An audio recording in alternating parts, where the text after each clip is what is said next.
Online Astro TV வாழ்வின் வெளிச்சம்.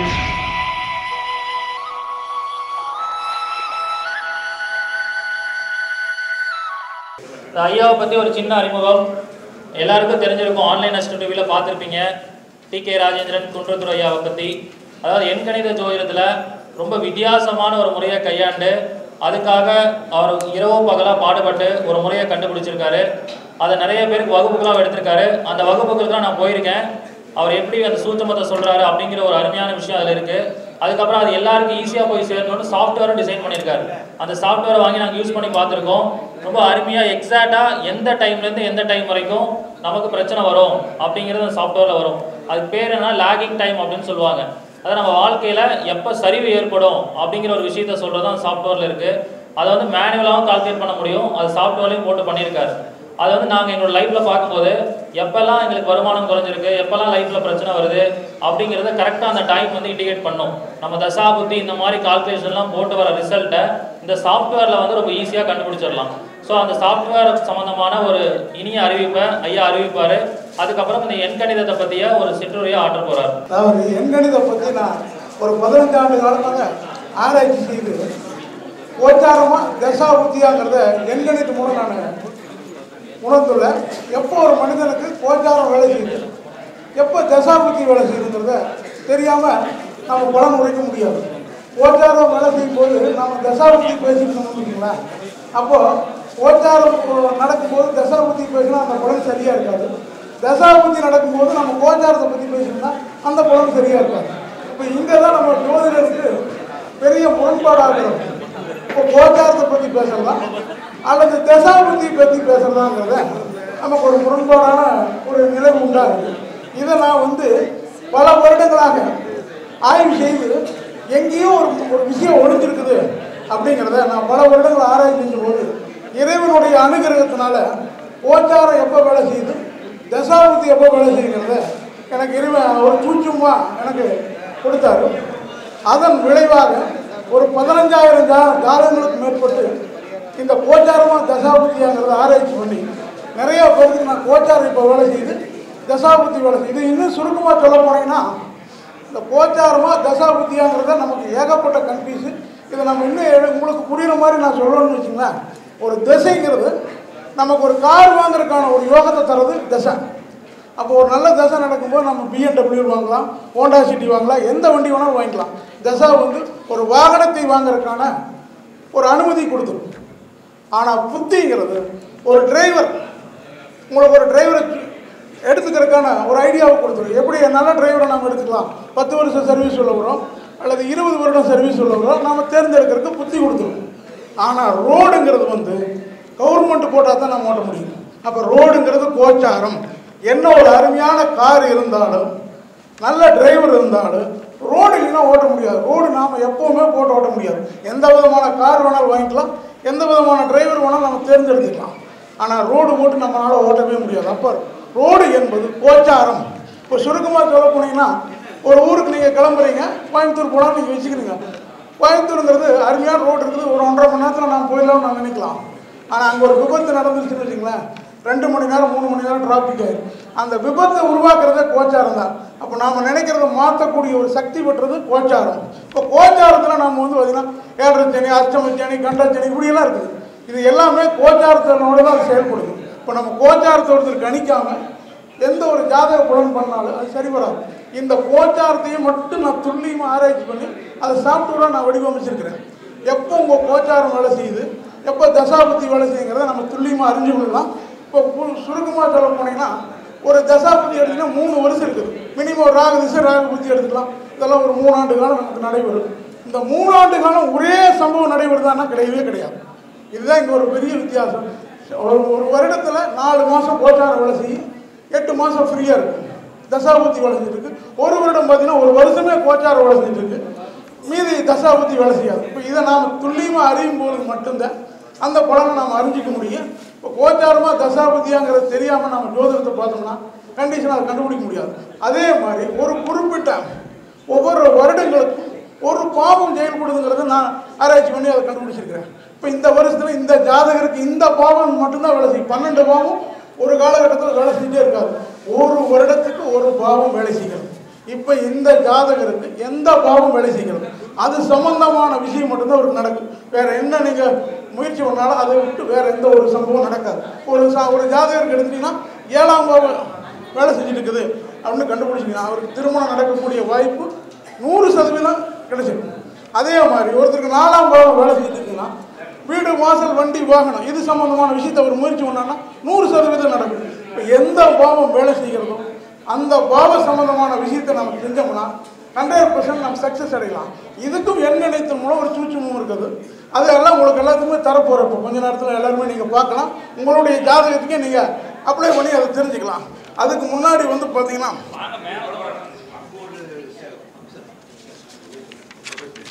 இப்போ சுருக்கமாக சொல்ல போனீங்கன்னா எண்கணிதத்தை நான் ஜோதிடத்தை இணைத்து தான் பலன் சொல்கிறேன். ஜோதிடம் தனியாகவோ இல்லை எண்கணிதம் தனியாகவோ சொல்ல. எல்லாரும் வந்து ஜோதிடத்தை வந்து பயன்படுத்துகிற முறைன்னு பார்த்தீங்கன்னா பேருக்காக பயன்படுத்துகிறாங்க, வாகன எண்ணுக்கு பயன்படுத்துகிறாங்க, இப்படி பதவி எண்ணுக்கு பயன்படுத்துகிறாங்க. இப்படி ஒவ்வொருத்தரும் ஒவ்வொரு விதமான விஷயத்துக்காக பயன்படுத்துகிறாங்க.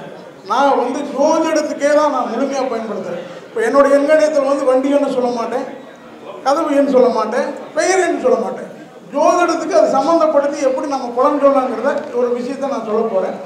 அதுக்கான விஷயம் வந்து கண்டிஷனாக அது சாஃப்ட்வேர் இல்லாமல் அதை நம்ம தெரிஞ்சிக்க முடியாது. அந்த சாஃப்ட்வேரை இப்போ உங்களுக்கு எல்லாத்துக்குமே இந்த விழாவுக்கு வந்துக்கிற அனைவருக்குமே இலவசமாக தரப்போகிறேன். நீங்கள் அதெல்லாம் பயன்படுத்திக்கலாம். அதுக்கான பாஸ்வேர்டு நான் இப்போ உங்களுக்கு எல்லாம் தரப்போகிறேன். நீங்கள் போய் அதை நீங்கள் யூஸ் பண்ணிக்கலாம். சுருக்கமாக சொல்ல போனீங்கன்னா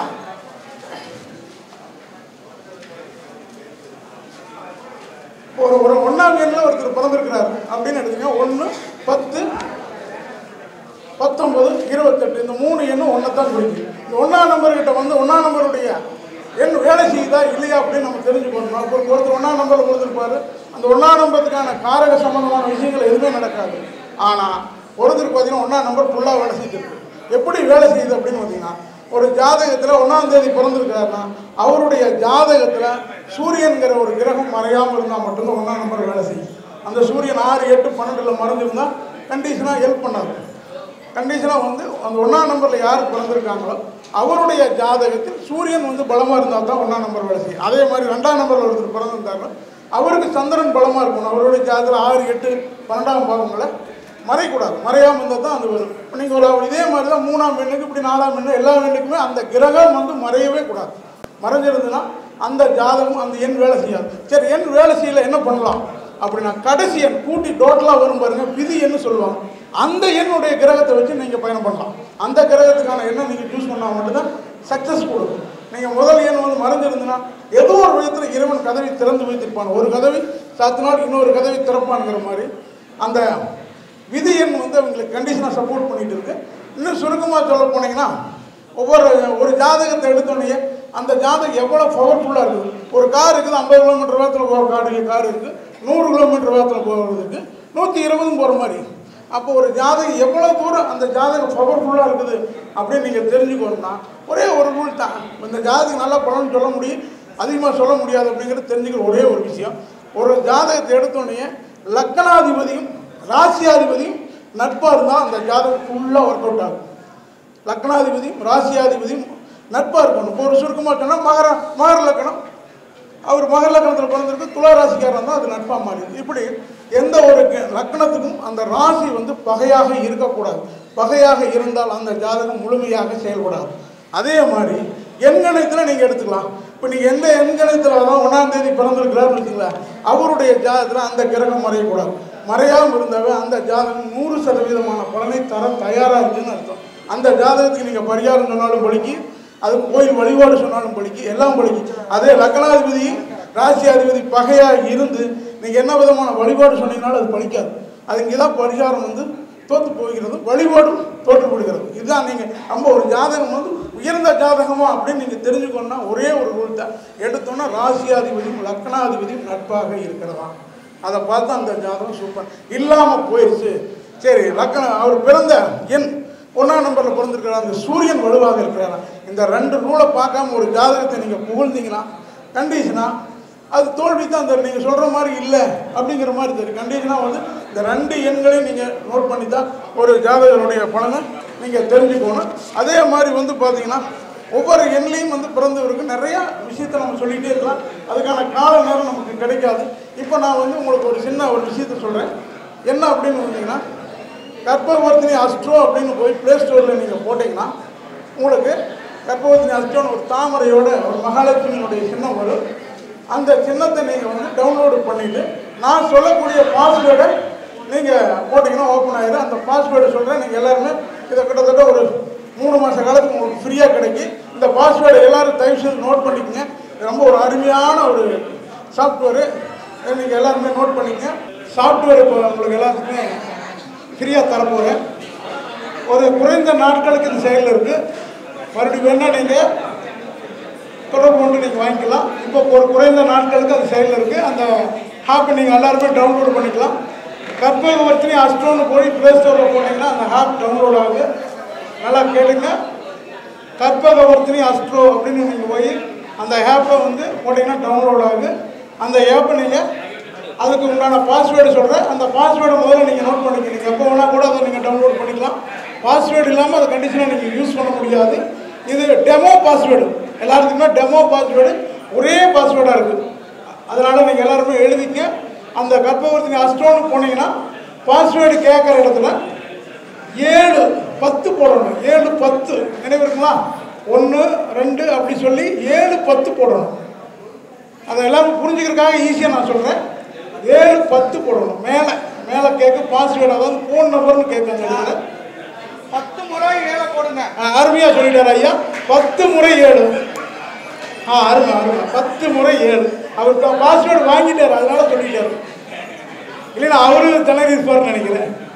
சரி, அதுக்கு அடுத்ததாக கீழே வந்து 5 முறை 2 போடுங்க.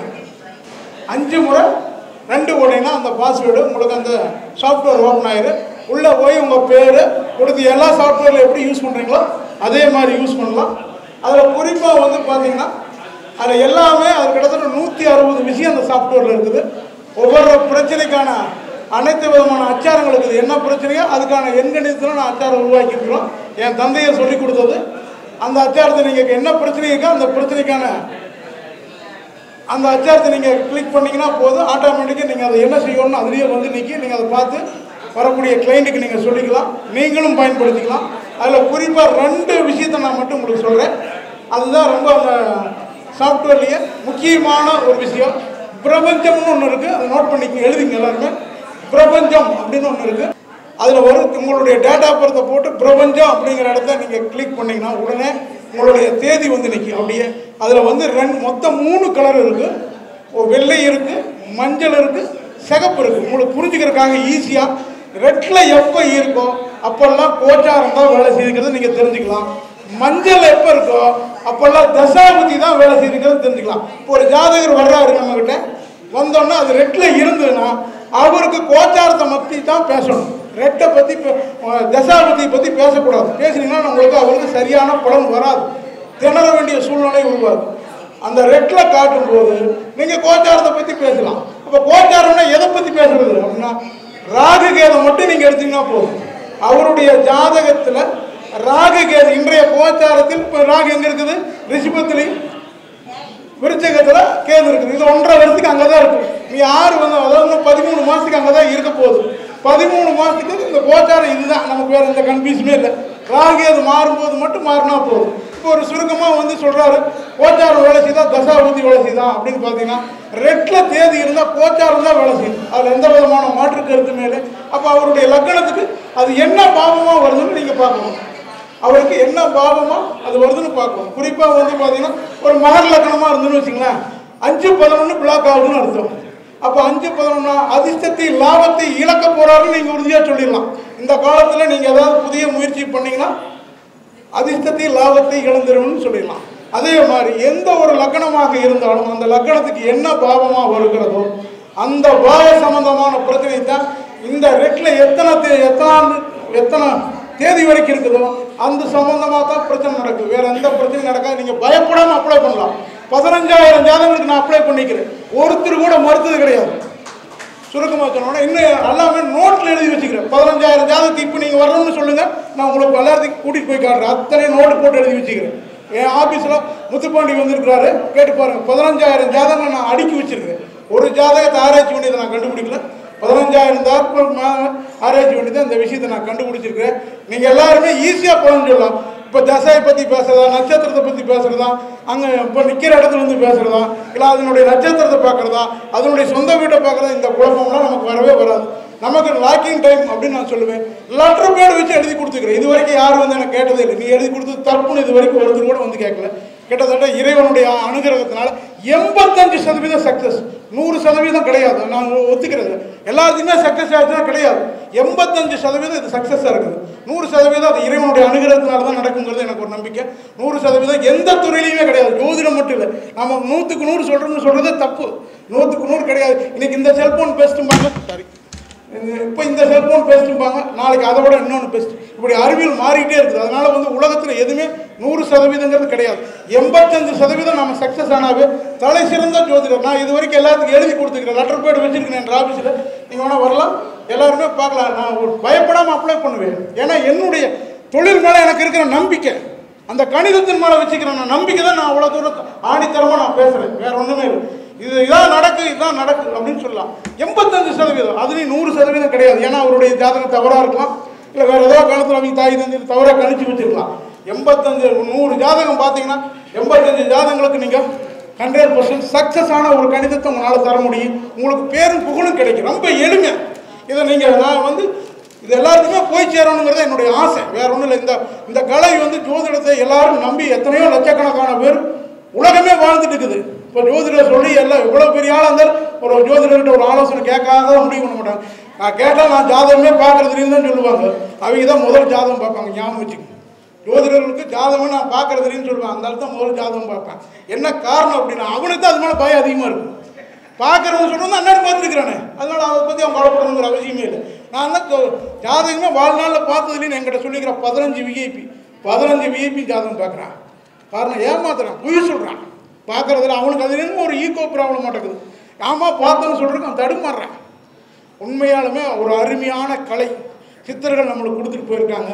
ஒவ்வொருத்தரும் ஒவ்வொரு விதமான முயற்சி பண்ணி அதை மென்மேலும் மெருகூட்டி பட்டை தீட்டி ஒரு வைரமாக வச்சுருக்காங்க. இப்போ இந்த லாக்கிங் டைம்ங்கிறது வந்து பார்த்திங்கன்னா எனக்கு மிகப்பெரிய சோதனை தந்தது. எதுக்காகன்னு பார்த்தீங்கன்னா ஒரு ஆள் ஏன் இறந்து போனார்னு கண்டுபிடிக்கிறதுக்கு நான் வந்து முதல்ல என்னுடைய சின்ன ஒரு குறிப்பை சொன்னாதான். எங்கள் அப்பா வந்து ஒரு ஜோசியர். நான் 7 வயசுலேருந்தே நான் ஜோதிடத்தை கேட்டுகிட்டே இருந்தேன். சின்ன வயசுலேருந்தே எங்கள் அப்பா வந்து அறிக்கை லைட் வச்சு ஜோசியம் பார்ப்பார். கூட உட்காந்துட்டு நான் கேட்டே இருப்பேன். ஒரு குறிப்பிட்ட காலத்துக்கு மேலே அவருக்கு வெளிச்சம் தெரியாதனால நான் எழுதி கொடுக்க சொல்லுவேன். அப்போ நான் சின்ன வயசுலேருந்து கேட்டு எனக்கு இது மேலே ஒரு தனியாத பற்று உருவாச்சு. அப்போ எங்கள் அப்பா ஒரு கால சூழ்நிலையில் அவர் எங்களை விட்டு மறைஞ்சிட்டார். இருந்தாலும் அந்த கலை மேலே எனக்கு இருந்த ஆர்வத்தினால அதை தொடர்ந்து நான் வந்து ஆராய்ச்சி பண்ணிகிட்டே இருந்தேன். இலவசமாக ஒரு 10 ஆண்டு ஜோசியம் பார்த்தேன். இலவசமாக பார்த்தேன். சாயங்காலமான ஞாயிறு தோறும் சிறியாக நான் ஜோசியம் பார்த்தேன். அது ஒரு காலகட்டத்துக்கு நான் என்னுடைய சொந்த தொழில் வந்துன்னா என்னுடைய சுய விருப்பத்தை சொல்லிட்டு இருக்கிறது நல்லா இல்லை. இருந்தால் நான் சொன்னால் தான் அது உங்களுக்கு எனக்கு மனசுக்கு சரியாகும்னு நினைக்கிறேன். நான் என்னுடைய சொந்த தொழில் டிரைவராக தான் நான் பணி புரிஞ்சிட்டு இருந்தேன். டிரைவராக தான் இருந்தேன். என்னுடைய திருப்பூரில் நான் வந்து ஒரு டிரைவராக ஒரு வாகனத்தை வைத்து கூட்ஸ் வீக்கல் வச்சு ஓடிட்டு இருந்தேன். ஜோதிடத்தை நான் ஞாயிற்றுக்கிழமை இலவசமாக சொல்லிக் கொடுப்பேன். எல்லாரும் வரையிலுக்குலாம் ஜாதகம் இலவசமாக பார்த்து ஒரு காலகட்டத்துக்கு மேலே என்னை தேடி திருப்பூர் வந்துடுவாங்க. நான் 100 ரூபாய்க்கு உட்காந்துருப்பேன். அங்கே வந்து உட்காந்து எனக்கு சொல்லுங்கள், நான் 100 ரூபாய் ஈஸியாக தரேன்பாங்க. ஒரு காலகட்டத்துக்கு மேலே என்னுடைய நண்பர்களே சேர்ந்து நீ ஜோசியத்துவே பாரு, வண்டிக்கே வர வேண்டாம், இங்கே வந்து எல்லோரும் கொண்டு சிரமப்படுறாங்கன்னு சொல்லி தான் நான் ஜோசியத்துக்கு வந்தேன். ஜோசியத்துக்கு வந்து இப்போ கிட்டத்தட்ட 13 ஆண்டு காலம் ஆச்சு. நான் தனியாக ஜாதகம் பார்க்குற காரணம் பண்ணி இந்த 13 ஆண்டு காலமாக ஒருத்தருக்கு சொன்னது நடந்தது, ஒருத்தருக்கு சொன்னது நடக்கலை. இதுதான் எனக்கு வந்த ஒரு பிரச்சனை. 100 பேர் பார்த்தோன்னா அன்னைக்கு ஒரு காலகட்டத்தில் 80 பேர்த்துக்கு சரியாக இருந்துன்னு சொன்னாங்க. மறுபடியும் 80 பேர்த்துக்கு கேட்டால் சரியில்லைன்னு சொன்னாங்க. அன்னைக்கு போட்ட கணிதமே தானே இன்றைக்கும் போட்டோம். அதே ராகியே தான், அதே கோச்சாரம். அப்போ எங்கேயோ நம்ம தவறு பண்ணுறோம் அப்படிங்கிறத ஏகப்பட்ட ஜாதகங்களுக்கு நான் ஆராய்ச்சி பண்ணி பார்க்கும்போது இதை குறிப்பாக நான் எங்கேருந்து எடுத்தேன் அப்படிங்கிறத நான் உங்கள்கிட்ட பகிர்ந்துக்கிறேன். குறிப்பாக வந்து பார்த்தீங்கன்னா இறந்து போனவங்களுடைய இயற்கை, அதாவது தினத்தந்தி, தினமலர், இந்த மாதிரி பேப்பரில் வந்து ஒருத்தர் இறந்து போனவங்களுடைய டேட்டா பர்த்தையும் மறைவு தோற்றம்னு போட்டிருப்பாங்க. ஏன் அவர் இன்னைக்கு மட்டும் இறந்தார்? ஏன் நேற்று இறந்துருக்கிறது, அதுக்கு முந்தின இறந்துருக்கிறது, 50 வருஷம் கழிச்சு தான் இறக்கணுமா? ஏன் முன்னாடியே இறக்கக்கூடாதா அப்படிங்கிற எனக்கு சந்தேகமாகி கிட்டத்தட்ட ஒரு 3000க்கு மேற்பட்ட இறந்து போன ஜாதகங்களை வச்சு நான் ஆராய்ச்சி பண்ணேன். ஏன் இவர் இறந்தார், ஏன் இன்னைக்கு மட்டும்தான் இறந்தார், ஏன் இந்த டேட்டில் இறந்தார் அப்படின்னா அங்கே டேட்டில் மணி இருக்காது. அப்போது வெறும் டேட் ஆஃப் பர்த் மட்டும்தான் இருக்குது. அப்போ அந்த டேட் ஆஃப் பர்த் வச்சு நான் ஒரு சூட்சமம் கண்டுபிடிச்சேன். எப்போ கோச்சாரம் வேலை செய்கிறது, எப்போ தசை, இதெல்லாம் இறந்து போன எனக்கு கொடுத்த ஒரு கிஃப்டாக நான் நினைக்கிறேன். அவங்க மறைஞ்சு கூட எனக்கு ஹெல்ப் பண்ணிக்கிறாங்க. அதனால் மனிதன் வந்து மறைஞ்சு கூட ஹெல்ப் பண்ணிக்கிறாங்கன்னா அது எனக்கு பண்ணிக்கிறாங்க நான் நினைக்கிறேன். என்ன காரணம், அந்த டேட் ஆஃப் பர்த்லாம் நான் ஒவ்வொன்றையும் நோட் பண்ணி ஏன் அவர் இறந்தாலும் பல விதமான ஆய்வுகளுக்கு உட்படுத்தும் போது எனக்கு ஒரு சூட்சமம் தென்பட்டது. கோச்சாரம் வேலை செய்யும் போது மட்டும்தான் பிரச்சனை வருதுங்கிறது என்னால் கண்டுபிடிக்க முடியுது. அதை கிட்டத்தட்ட ஒரு 15,000 ஜாதகங்களுக்கு மேலே நான் அப்ளை பண்ணி அது சக்ஸஸ் ஆகி இருந்ததுனால அதுக்கு சில ரூபாய் செலவு பண்ணி அதை நான் சாஃப்ட்வேராக உருவாக்கியிருக்கிறேன். ஏன்னா சொன்னோன்னா அவங்க புரிஞ்சிக்க முடியாது, டக்குன்னு அவங்களுக்கு தெரியாது. என்ன காரணம்னா ஒவ்வொருத்தருக்கும் ஒவ்வொரு மாதிரி கணிதத்தில் எங்கேயாவது தப்பு பண்ணிடுவாங்கிறதுக்காக நான் அதுக்கு கிட்டத்தட்ட நான் ஆராய்ச்சி பண்ணி முடித்து ஒரு வருடம் காத்திருந்து என்னுடைய தங்கச்சி மகன் மூலமாக, அவனும் சாஃப்ட்வேர் இன்ஜினியர், அவன் மூலமாக இந்த சாஃப்ட்வேரை உருவாக்கியிருக்கிறேன். இதில் நீங்கள் என்ன தெரிஞ்சுக்கணும் அப்படின்னு பார்த்தீங்கன்னா ஒன்றுமே இல்லை. நீங்கள் போகிறீங்க, உங்கள் டேட்டா பொறுத்த போடுறீங்க, ஆட்டோமேட்டிக்காக எனது பலன் அப்படின்னு வரும். உடனே எல்லாருமே ஜாதகம்னு சொல்லுவாங்க. நான் ஜாதகம்னு கூட போட மாட்டாங்க. எனது பலன், எனக்கு என்ன நடக்குது அப்படிங்கிறது தெரிஞ்சுக்கிறது எனது பலன் அதுக்கு பேரே வச்சுருக்கிறேன். கிளிக் பண்ணிங்கன்னா உடனே ரெட்டில் காட்டும்போது கோச்சாரம் தான் வேலை செய்கிறது. ரெட்டில் இல்லாமல் மஞ்சள், அதாவது மஞ்சள் கலரில் இருக்கும்போது உங்களுக்கு தசாபுத்தி தான் வேலை செய்யுங்கிறத நீங்கள் ஈஸியாக பலன் சொல்கிறதுக்கு ஆரம்பம் பண்ணிடலாம். அதில் வந்து பாவங்கள், எந்த பாவம் இந்த வருஷத்தில் அவருக்கு ஓப்பன் ஆகுது, எல்லா காலத்துலையும் எல்லா பாவங்களும் ஓப்பன் ஆகுது. ஒருத்தருக்கு 4ஆம் பாவம் ஒரு காலகட்டத்தில் ஓப்பன் ஆகும், ஒருத்தருக்கு 11ஆம் பாவம் ஓப்பன் ஆகும், ஒருத்தருக்கு 10ஆம் பாவம் ஓப்பன் ஆகும். அதில் எந்த பாவம் இந்த வருஷத்தில் அவருக்கு ஓப்பனாக இருக்குது, லாக்கிங் டைம் வந்தால் எந்த பாவம் ஓப்பன் ஆனாலும் அவர் அமைதியாக இருக்கிறது தான் பெஸ்ட்டு. லாக்கிங் டைம் அப்படின்னா அது எந்த பாவத்தை சுட்டி காட்டுகிறதோ, இப்போ 7ஆம் பாவம் வேலை செஞ்சுட்டுனா அவர் வந்து கண்டிஷனாக திருமணத்துக்கான முயற்சி பண்ணால் 85% அவருக்கு சக்ஸஸ் ஆகிடும். ஈஸியாக நீங்கள் பண்ணலாம். அதே போல் 10ஆம் பாவம் ஓப்பன் ஆகுதா, தொழில் சம்மந்தமான முயற்சி நீங்கள் எடுக்கலாம். 4ஆம் பாவம் ஓப்பன் ஆகுதா, வீடு வாசல் வண்டி வாகனம் இது சம்மந்தமான முடிவு எடுக்கலாம். 2ஆம் பாவம் ஓப்பன் ஆகுதா, தன சம்மந்தமான விஷயம். அப்படி அதில் 12 பாவங்கள் எப்பப்போ நமக்கு எந்த பாவம் வேலை செய்கிறது என்பதை தெரிந்து கொண்டு அதுக்கான அதோட அதாவது படகுல நாம் பயன்படும் போது எதிர்நீச்சல் போடணுங்கிறது அவசியமே இல்லை. தண்ணி போகிற போக்கில் போனால் ஈஸியாக போகலாங்கிற மாதிரி எந்த பாவம் ஓப்பன் ஆகுதோ அந்த பாவத்தினுடைய செயல்பாட்டை நீங்கள் செய்தீர் என்றால் 100% அது வெற்றியை தரும். அதில் எந்த விதமான மாற்று கருத்தும் இல்லை. எல்லாத்துக்கும் எல்லா பாவமும் ஓப்பன் ஆகுது. 8ஆம் பாவம் ஓப்பன் ஆகும்போது அவருக்கு மரணம் நடக்கும், 7ஆம் பாவம் ஓப்பன் ஆகும்போது திருமணம் நடக்கும். அதே மாதிரி 4ஆம் பாவம் இல்லாமல் அவருக்கு வீடு வாசல் வண்டி வாகனம் அமையாது. அது எந்த பாவம் ஓப்பன் ஆகிறதோ ஒவ்வொரு வருஷத்துக்கு ஒரு பாவம் ஓப்பன் ஆகுங்கிறது என்னுடைய ஆய்வினுடைய முடிவு. இப்போ உங்களுக்கு எந்த பாவம் ஓப்பன் இருக்குதோ அந்த பாவம் சம்பந்தமான விஷயங்களை நீங்கள் செய்யும் பொழுது வெற்றி தானாக கிடைக்கும். அதில் எந்த விதமான மாற்று கருத்தும் இல்லை. இந்த எண்கணித்தை இன்னும் நிறையா விஷயங்களை அதை பற்றி பேசலாம், மணிக்கணக்கில் பேசலாம். சுருக்கமாக ஒரு ரத்தின சுருக்கமாக மற்றவங்களுக்கு நான் வெளிவிடணும், நானே பேசிட்டு இருந்தால் நல்லா இருக்காது. அதன் காரணமாக உங்களுக்கு சில ட்ரிப்ஸு சொல்கிறேன். சிம்பிளாக எளிமையாக ஒருத்தர் வந்தோன்னா அசத்துருக்கு. ஒருத்தர் இல்லை, ஒருத்தர் 8ஆம் தேதி பிறந்திருக்கிறாரு அப்படின்னா 8ஆம் எண் சனி எண் அதெல்லாம் நமக்கு வேண்டியதில்லை. 8ஆம் எண்ணில் பிறந்திருக்கிறார் அப்படின்னா அப்போ 8, அடுத்தது 17, அடுத்து 26, இந்த 3 எண்ணில் யார் பிறந்திருந்தாலும் உறவுனால நன்மையே கிடையாது. அவங்க உறவை சுமந்து வீணாக போனையும் கேட்டால் நான் என் அக்காச்சிக்கு செஞ்சேன், அக்காளுக்கு செஞ்சேன், எல்லாரும் விட்டுட்டாங்க, கைவிட்டுட்டாங்கன்னு சொல்லுவாங்க. இது யார் வேணால் நீங்கள் அப்ளை பண்ணி பார்க்கலாம். வந்தோடனே நீங்கள் சொல்லலாம், 8ஆம் எண்ணில் ஒருத்தர் பிறந்திருந்தாருன்னா நீங்கள் பாட்டுக்கு சொல்லிகிட்டே இருக்கலாம். என்ன சொல்லலாம், உறவுக்காக நீங்கள் கஷ்டப்பட்டு உங்கள் வாழ்க்கையை தொலைச்சிட்டீங்க அப்படின்னு சொன்னீங்கன்னா மறுக்கவே மாட்டாங்க. அதே மாதிரி 1ஆம் நம்பரில் ஒருத்தர் பிறந்திருக்கிறாரு, அவர் வந்தான்னு சொன்னீங்கன்னா திருமணத்தினால உங்களுக்கு சில கசப்பு இருக்க போகுதுன்னு சொல்லலாம். அதை உறுதி பண்ணுறதுக்கு ஜாதகத்தில் ராகு எது சேர்க்கை சுக்கரனோடு இருந்ததுன்னா நம்ம அதை 100% உங்களுக்கு கசப்புன்னு சொல்லிடலாம். இப்படி ஒவ்வொரு எண்ணுகளுக்கும் நம்ம ரெண்டையும் மிக்ஸ் பண்ணியே சொல்லலாம்.